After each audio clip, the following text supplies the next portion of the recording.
কখন গেছি এখন আসার খবর নাই। একা একা ভালো লাগে, একা একা ভালো লাগে। আজ তো একটা শিমু, শিমু, আচ্ছা তুমি আরে এই দেখো কাকে নিয়ে আসছি, আমার মামা। আরে উঠো উঠো। আসসালামু আলাইকুম মামা, ভালো ওয়ালাইকুম আছেন? আসসালাম। হ্যাঁ বসো, ওটার কি দরকার? কেমন আছে? সালাম করো মামাকে। না না সালাম করতে হবে না। শোনো, আমার এই মামা আজ 3 বছর পরে আমাদের বাড়িতে আসছে। সেই তোমাকে যেদিনকে বিয়ে করে আনছিলাম সেই দিন মামা গেছিল আমাদের সাথে, আর যায়নি। এখন তো মামার চিনি না আমি। আর তুমি চিন্তা করতে, তুমি তো তখন নতুন, আর তুমি তো তখন লজ্জায় মুখটা ঢেকে রাখছিলে, আমার মামাকে তো ঠিক মতো দেখতেই পাওনি। দেখো, আত্মীয় স্বজনের বাড়ি যদি ঠিক মতো আসা যাওয়া না থাকে সে আত্মীয়রা মরে যায়, কখনো তাদের সাথে পরিচয় থাকে না। আমি অনেকদিন পর আসছি। আমি সেদিন যে দেখে গিয়েছিলাম বিয়ের দিন, তার চাইতে কিন্তু বোমা আরো অনেক সুন্দর হয়েছে। মামা তুমি কি সব বলো না? শোনো মামা, তুমি এখন বাড়িতে থাকো, আমি গিয়ে বাজার থেকে ভালো ভালো মাছ মাংস নিয়ে আসি। কারণ মামা বলে কথা, তুমি অনেকদিন পরে আসছো, তোমাকে কিন্তু মামা কম করে 5 দিনের আগে যেতে দেবো না। আচ্ছা, বাজার ঘাটের কি দরকার আছে ভাগনা? না করলে তো হয়, চলো না দুজন মাছ মেরে আনি। না মামা, তুমি অনেক দূর থেকে আইছো, অনেক ক্লান্ত, তুমি এখন রেস্ট নাও। আর শোনো, এত লেট হয়েছে কিসের জন্য জানো? মামা ভুল করে আমাদের বাসার সামনে না দাঁড়িয়ে ওই সাইডে যে মকলবাড়ির বাসা আছে না, ওই বাসার সামনে দাঁড়িয়ে রয়েছে। আমাকে ফোন দিচ্ছে কত বাসার নিচে, আমি আর বুঝতে পারি না। এত বগল বগল করা লাগবে না। তুমি এখন বাজারে যাইবা, বাজারে যেয়ে বড় একটা মুরগি আনবা, একটা মাছ আনবা, আমার পরে এটা পুরোটাই সুন্দর করে ভুনা করে মামারে নিয়ে খাও।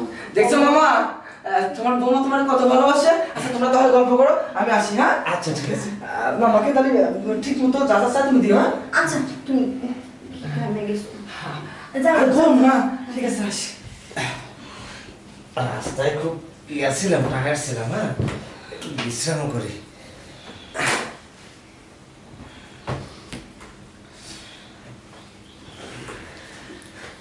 মামা আপনি আসেন, আপনার তো কোনো কষ্ট হয় নাই? না না, আমার মনটা চাইছিল যে যাই একটু বাংলা বউটাকে একটু দেখে আসি। তবে তুমি আগের সাথে অনেক কিউট হয়েছ, অনেক সুন্দর হয়েছ, তোমাকে খুব ভালো লাগতেছে। সত্যি কথা মামা? হ্যাঁ, কিন্তু সবই ঠিক আছে, কিন্তু এই কালো ওড়নাটা একেবারে বাজে দেখাচ্ছে। এইটা কি কইতাছেন? হ্যাঁ। ওনারা কি সরাই দিব? ওড়নাটা সরা দিলে তো ভালো হয়, এটা পরার দরকার নেই। হ্যাঁ, এখন তোমাকে একেবারে সেই লাগতেছে।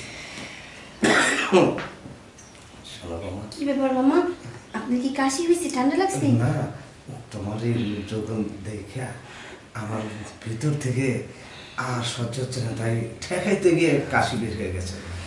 আসলে কি, তোমাকে না আমার খুব পছন্দ হয়েছে। কতদিন ধরে তোমার কাছে আসবো আসবো মনে করি, কিন্তু আসার সুযোগ পাই না। আপনাদের প্রথম দেখাতেই আমার অনেক ভালো লাগছে। তাই নাকি? সত্যি। এই না বলে ভাত নেবো।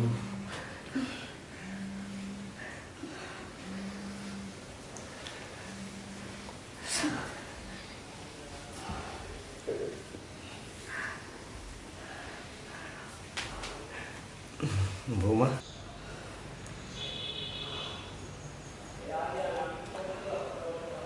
এই দেখো কত সুন্দর আমি তোমাকে আদর করছি।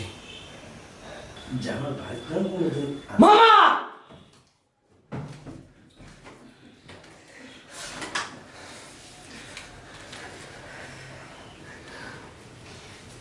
মামা